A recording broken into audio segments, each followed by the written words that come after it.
Today's episode of the Top 10 Contraventions issued to sasm members in 2021 deals with WHMIS Workplace Labels.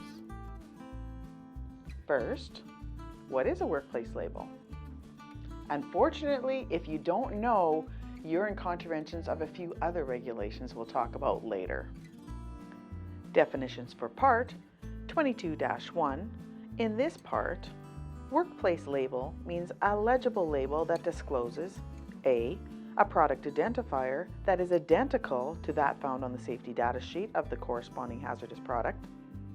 B, all the necessary information for the safe handling of the hazardous product, including signal words and hazard statements. And C, whether a safety data sheet is readily available. Seems easy enough. Why aren't they being put on? Well, it is an extra step. And if humans can get away without taking extra steps, we usually will take the path of least resistance. Another reason might be that workers are unsure when they are needed. Again, that's a bigger problem that we'll talk about in a minute. But let's look at when workplace labels are needed. Workplace label for decanted products, 22-7(1), subject to subsection 2, if a hazardous product at the place of employment is in a container other than the container in which the hazardous product was received from the supplier, an employer shall ensure that a workplace label is applied to the container into which the hazardous product is placed. 2.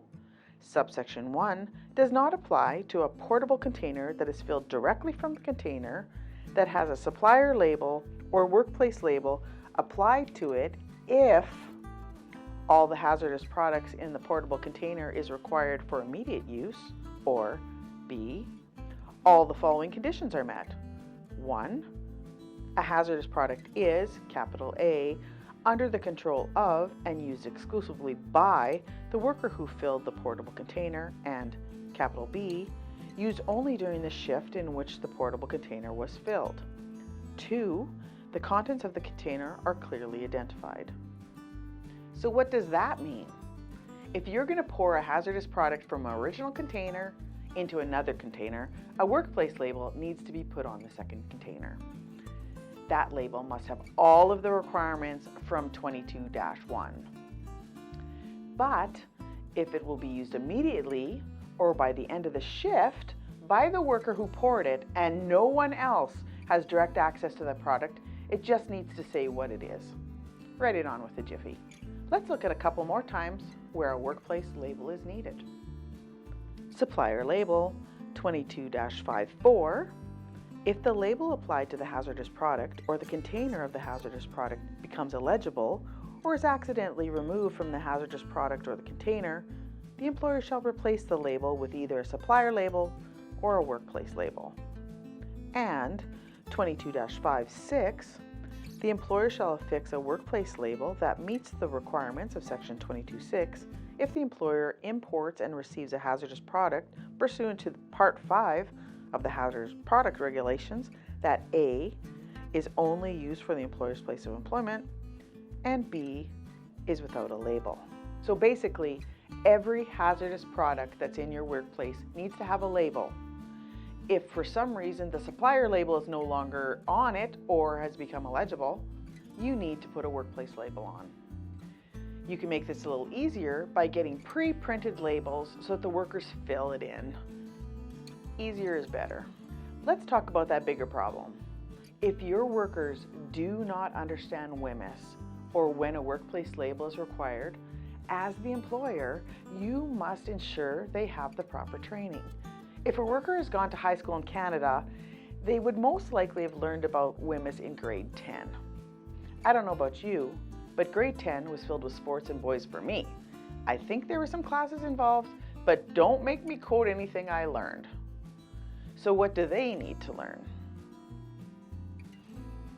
Worker education and training, 22-41.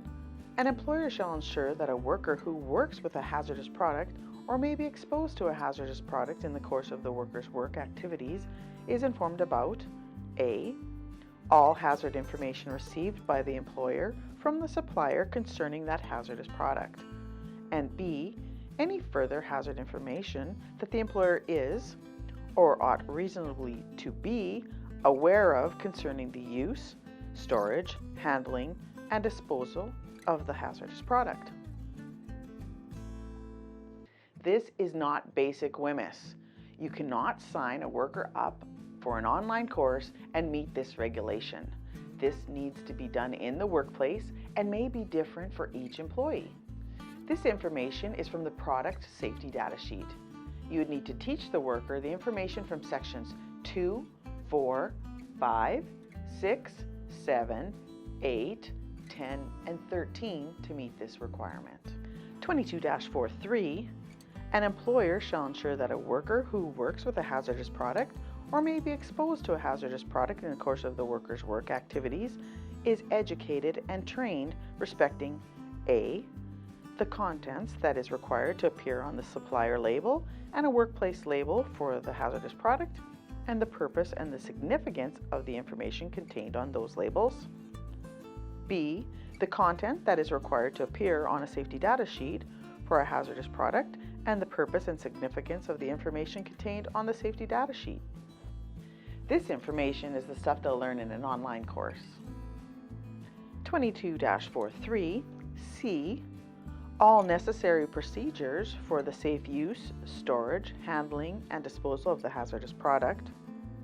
D, all necessary procedures to be followed if fugitive emissions are present or the workers may be exposed to those fugitive emissions. And E, all necessary procedures to be followed in case of an emergency involving a hazardous product. Again, this information is from the specific safety data sheet.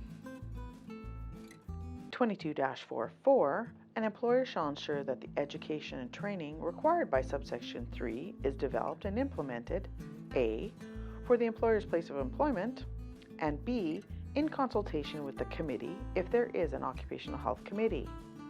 5, an employer shall ensure that A, the education and training required by subsection 3 results in the worker being able to apply the information as needed to protect the health and safety of that worker or any other worker.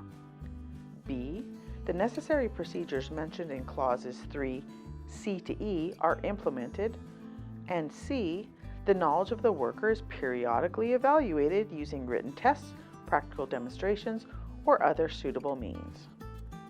That last part about workers' knowledge being periodically evaluated needs to be done at the workplace and can be done in short training sessions such as toolbox talks that talk about specific WHMIS topics such as pictograms and include a quiz. This next one is my favorite misunderstood regulation. 22-4.6, an employer shall review at least annually or more frequently if required by a change in the work conditions or available hazard information, the education and training programs provided to the worker on the safe use, storage, handling, and disposal of hazardous products in consultation with A, the committee, B, the occupational health and safety representative, or C, if there's no committee or occupational health and representative, a worker representative. This does not mean that you need to retrain workers every year on basic WHMIS.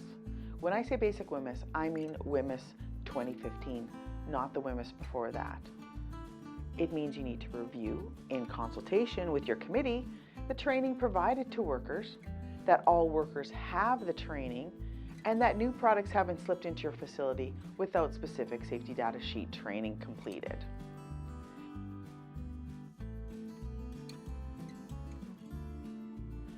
You probably have some work cut out for you now. SASM's training management system does include online WHMIS 2015, but that is only the beginning. As always, if you're looking for help, you can contact SASM at sasm.ca or any of our advisors.